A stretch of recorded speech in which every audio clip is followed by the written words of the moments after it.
لو بتستخدمي الجلايكوليك أسيد أو بتفكري تستخدميه هقولك إزاي تاخدي منه أفضل نتيجة وتتجنبي أي آثار جانبية ليه.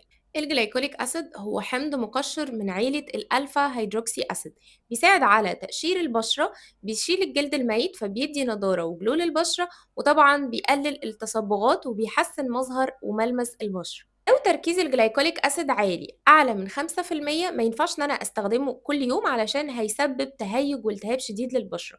هستخدمه مرتين تلاتة بس في الأسبوع. تركيز الجلايكوليك أسيد أقل من 5% هندخله البشرة بالتدريج.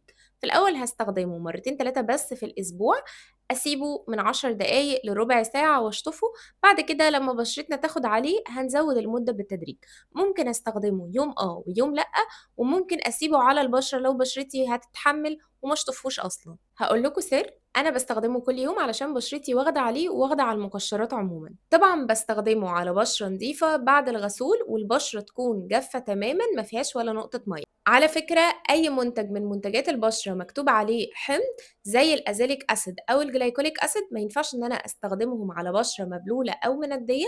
لو عملت كده هيحصل التهاب شديد وتهيج وهيجيب نتيجة عكسية. طبعًا بنستخدمه بالليل، ما ينفعش إن أنا أحطه على بشرتي وأتعرض للشمس أبدًا. تاني يوم الصبح لازم أستخدم sun block يكون نوعه كويس، وطبعًا ممنوع حوالين العين أو حوالين الشفايف، الجلد هنا بيبقى رقيق جدًا، لو استخدمته هيعمل تهيج شديد وكمان التهاب.